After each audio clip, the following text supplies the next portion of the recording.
Okay जी, clustering method which mean K mean clustering in practical session. तो last session के अंदर हमने थ्योरेटिकली देखा कि एक्चुअली क्लस्टरिंग का क्या कॉन्सेप्ट है और के मीन्स क्लस्टरिंग की डेफिनेशन और बिहाइंड थ्योरी वर्किंग क्या है, किस तरह से क्लस्टरिंग में वो कन्वर्ट होते हैं। तो उन्हीं चीज़ों को हम प्रैक्टिकली यहाँ पर इम्प्लीमेंट करना चाह रहे हैं हम। तो लिहाजा हमारे पास एक डेटा सेट है और उस डेटा सेट के अंदर हमारे पास कुछ एम्प्लॉयज़ की सैलरीज हैं और उसके बिहाफ पर हम एक मॉल का डेटा सेट हमने वहाँ पर लिया हुआ है, जिस पे हम ये देख रहे हैं कि एक्चुअली सैलरी के रिस्पेक्ट से वो शख्स मॉल पे कितनी दफ़ा जाकर अपने कार्ड्स को स्वाइप कर रहा है in term of the expenditure of money. ठीक है, लिहाजा सबसे पहले जिस डेटा सेट को हम इंपोर्ट करेंगे वो इंपॉर्टेंट लाइब्रेरीज है और उसके बाद हम अपने डेटा सेट को इंपोर्ट करते हैं। Let's see for better understanding about the data set. तो here it is your data set and here it is. तो आप देख रहे हो यहाँ पर कुछ एम्प्लॉयज़ की हमारे पास एज है, एज के बाद उनकी एनुअल इनकम है इन टर्म ऑफ के, ठीक है, $15K, ठीक है, और 16K एंड सो ऑन। उसके बाद यहाँ पर स्पेंडिंग स्कोर है और ये स्कोर एक मॉल की है और उस मॉल के अंदर हम ये डिसाइड करना चाह रहे हैं कि इस रिस्पेक्ट से जो एम्प्लॉयज़ हैं जिनकी सैलरी वट एवर जो भी है यहाँ पर अकॉर्डिंग टू ये डेटा, वो उसका स्कोर स्पेंडिंग के रिस्पेक्ट से कितना है। ये स्कोर 1 से लेकर 100 के दरमियान हो सकता है। लिहाजा अब शॉपिंग मॉल को यानी उस मॉल वाले को इस चीज़ की ज़रूरत है एक डेटा साइंटिस्ट की जो उसको विजुलाइज करके दे कि एक्चुअली ये एक अनसुपरवाइज डेटा है, इसकी कोई लेबलिंग नहीं हुई हुई है, हम किस तरह से इसको कैटेगराइज कर सकते हैं, इसकी किस तरह से क्लस्टरिंग कर सकते हैं। तो अब उन्हें एक क्लस्टर्स की ज़रूरत है जिसके ज़रिए से वो ये आइडेंटिफाई कर सकें कि एक्चुअली वो कौन से एम्प्लॉय हैं जिनकी सैलरी सबसे ज़्यादा है और उसके एक्सपेंडिचर या स्पेंडिंग स्कोर इतने से इतने के दरमियान है। सही है, ऐसे कौन से एम्प्लॉयज़ हैं जिनकी सैलरी सबसे कम है, उनके स्पेंडिंग स्कोर ये है। इसी तरह से हमें क्या करना है, विजुलाइज करके उन्हें ये डेटा सेट देना है। लिहाजा इनमें से जो इंपॉर्टेंट पार्ट है हमारा वो ये है कि उनकी इनकम क्या है और उसके बाद उनकी स्पेंडिंग स्कोर क्या है। तो लिहाजा मैं कह सकता हूँ कि एज का इसमें कोई इतना खातिर खा कोई रोल नहीं है इस डेटा सेट में। लिहाजा यही वजह है कि मैंने अपने डेटा सेट को क्या किया है, एट्रीब्यूट 1 और 2 लिया है, 0 हैंडल नहीं किया। यानी मैंने एनुअल इनकम ले ली और स्पेंडिंग स्कोर ले लिया with respect to rows and column. तो एक्स एक ही वैल्यू की जरूरत होगी क्योंकि हम क्लस्टरिंग के अंदर सिर्फ और सिर्फ डेटा को क्लस्टर में कन्वर्ट कर रहे हैं, ना ही यहाँ पे मुझे ट्रेनिंग और टेस्टिंग की जरूरत है, हमें सिर्फ और सिर्फ एक्चुअल डेटा की जरूरत है। लिहाजा शिफ्ट एंटर टू एग्जीक्यूट और आप देख रहे हो कि हमारे पास यहाँ पर वो दोनों एट्रीब्यूट्स की वैल्यूज एक्स में आ चुकी हैं। अब हमें सबसे पहले क्या करना है, नंबर ऑफ क्लस्टर मालूम करने कि एक्चुअली कितने क्लस्टर मैं इस डेटा सेट पे अप्लाई कर सकता हूँ, जो कि हम थ्योरी सेशन में पढ़ चुके हैं कि हमें किसकी ज़रूरत होती है, एल्बो मेथड की ज़रूरत होती है। तो हमने सबसे पहले क्या किया, सेकंड लर्न क्लस्टर से के मीन को इंपोर्ट किया और हमने एक वेरिएबल लिया WCSS के नाम से। ये क्या कर रहा है, एक्चुअली क्लस्टरिंग्स के डिस्टेंस की वैल्यू को स्टोर करेगा।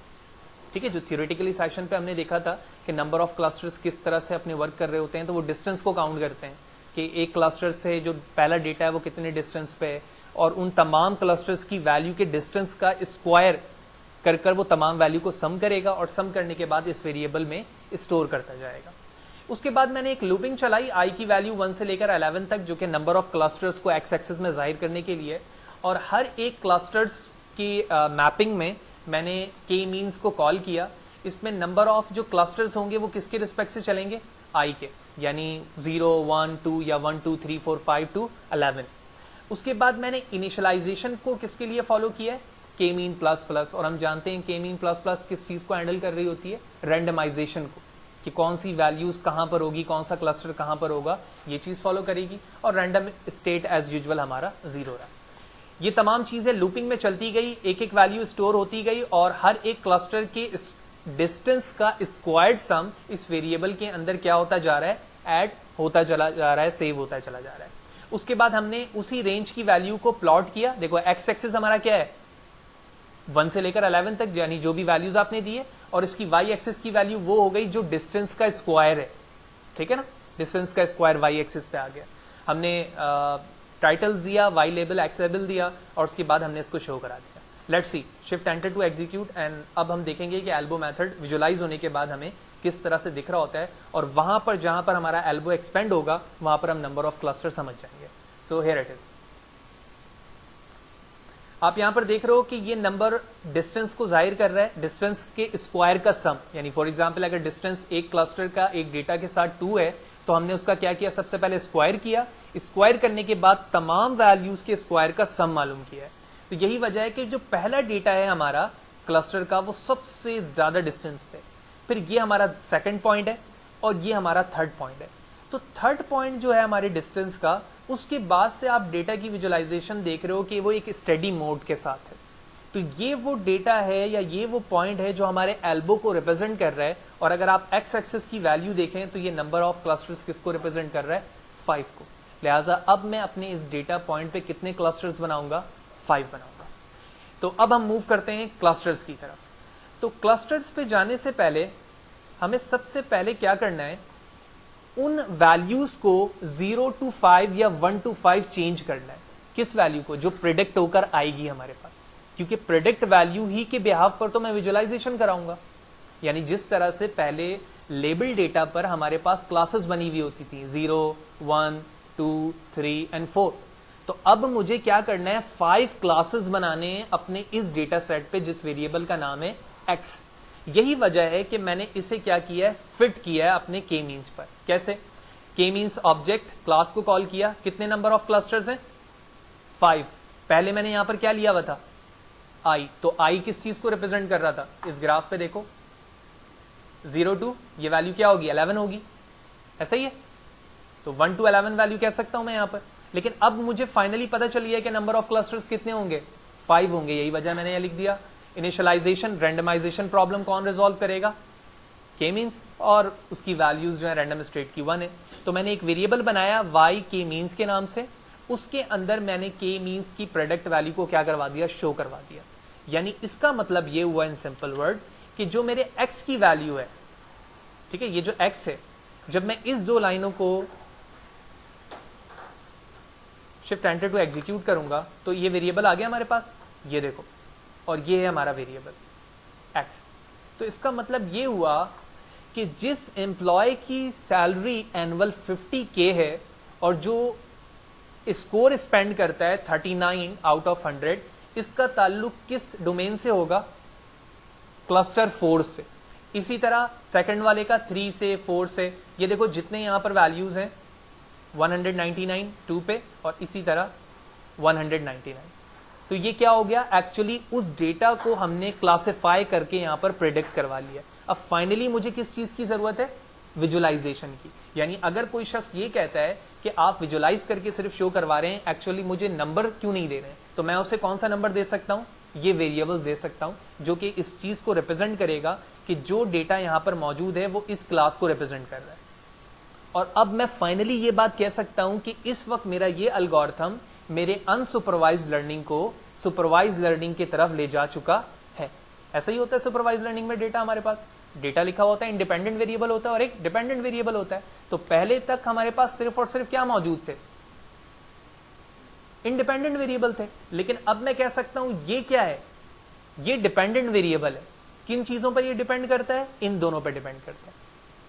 ठीक है, अब फाइनल पार्ट हमारे सेशन का क्या है कि इसकी विजुअलाइजेशन। इसकी विजुअलाइजेशन बहुत आसान है, अगर हम एक लाइन समझ जाएंगे बाकी हमें समझ में आ जाएगा। सबसे पहले मैंने प्लॉट पीएलटी से स्कैटर प्लॉट लिया और अपने y वेरिएबल्स में से 0 0 वैल्यू ली पहले और उसके बाद 0 1 वैल्यू ली, यानी पहले क्लस्टर की पहली वैल्यू। ठीक है, ये देखो ये चेंज हो रही है, यानी पहले ग्राफ में मैं किस क्लास को रिप्रेजेंट करवाना चाह रहा हूं, 0 वाली। ठीक है, दूसरे में 1 वाली, 2 वाली, 3 वाली, 4 वाली। तो x की दोनों वैल्यूज दे दी मैंने। उसके बाद मैंने नंबर ऑफ सपोर्ट बताया s की वैल्यू, और उसके बाद मैंने वैल्यू के कलर्स दिए, यानी जो क्लस्टर्स बनेंगे उसके कलर्स दे दिए। उसके बाद लेबलिंग दे दी। यहां पर लेबलिंग में मैंने क्लस्टर 1 लिखा हुआ है, आप चाहें तो क्लस्टर्स के नाम डिसाइड कर सकते हैं। यानी फॉर एग्जाम्पल तुम एक को कहना चाहते हो कि गुड एम्प्लॉय, पुअर एम्प्लॉय, या वट एवर जो भी रिमार्क्स आप देना चाहते हैं वो आप दे सकते हैं। यहाँ पर सेम लाइन को मैंने कॉपी पेस्ट किया है। ठीक है, जितने नंबर ऑफ क्लस्टर्स थे मेरे, देख लो आप, कलर्स चेंज कर दिया मैंने। उसके बाद मैंने सिर्फ और सिर्फ क्या किया, स्कैटर प्लॉट के अंदर उन तमाम के एक्सिस को ज्वाइन करवा दिया। ये देख रहे हो आप, ये जो लाइन है एक्चुअली ये ग्राफ के अंदर हमें टॉप पर दिखेगी कि कौन सा कलर किस चीज को रिप्रेजेंट कर रहा है। जब ये चीज हो गई हमारी, तो हमने एक्स एक्सिस और वाई एक्सिस की वैल्यू दी और उसके बाद अपने प्लॉट को शो करवा दिया। Let's see, shift enter to execute and here it is. तो जो लास्ट लाइन मैंने डिस्कस किया आपको, जो लाइन नंबर 39 है, वो ये चीज रिप्रेजेंट कर रहा है। ये जो लिखा हुआ है ना, cluster 1, cluster 2, cluster 3, cluster 4 and centroid, ये सिर्फ और सिर्फ अंडरस्टैंडिंग के लिए। बाकी तमाम डेटा जो पहले हमारे पास जो है वो अनसुपरवाइज में था, जिसकी कोई क्लस्टरिंग टेक्निक नहीं थी, जब हमने उसमें के मीन्स अप्लाई किया तो ये जो सर्किल येलो कलर पे है ये हमारे क्या है, सेंट्रॉइड है। और ये जो सेंट्रॉइड यहाँ पर मौजूद हैं, ये वो उन तमाम पॉइंट को फॉलो करते हुए आए हैं जो कि हमने थियोरेटिकली सेशन पे देखा था कि किस तरह से डिस्टेंस मेजर कर रहे थे। उसके बाद वो हर एक डेटा के कहाँ पर मौजूद है, सेंटर पे मौजूद है। ठीक है, अब जब ये सेंटर पे मौजूद हैं तो दो लाइनों पर जब भी पार्टीशन हुई तो कोई भी डेटा एक दूसरे को इंटरसेक्ट नहीं कर रहा है। तो फाइनली हमारे पास विजुलाइज होकर क्लस्टरिंग की टेक्निक यहाँ पर आ चुकी है, जो कि विजुलाइजेशन यानी ग्राफ फॉर्म में भी मौजूद है और एक वेरिएबल y_k मीन्स पे भी मौजूद है, जिसके जरिए से हम जिस जगह पर भी काम कर रहे हैं या जिस डेटा के लिए भी काम कर रहे हैं, हम आसानी से बता सकते हैं कि किस डेटा का ताल्लुक किस क्लस्टर यानी किस क्लास से होगा इन सिंपल वर्ड, और हम अपने डेटा को अनलेबल से लेबल के फॉर्म पर कन्वर्ट करवा चुके हैं। तो ये हमारा एक सिंपल सा टेम्पलेट रहेगा जब भी हम क्लस्टरिंग के अंदर काम कर रहे होंगे। तो एल्बो मेथड भी हमने देख लिया कि एल्बो मेथड की थ्योरी क्या है, और उसके बाद डेटा सेट को रिप्रेजेंट करने का तरीका, और उसके बाद उसकी विजुअलाइजेशन का तरीका, और सबसे इंपॉर्टेंट पार्ट हमारा ये रहा जिसके अंदर हमने क्या देखा, वाई प्रेडिक्ट वैल्यू हमारी क्या आ रही है कि कौन सा डेटा किस क्लास को रिप्रेजेंट कर रहा है वो, और उसके बाद फाइनली हमने अपने डेटा को विजुअलाइज कर दिया।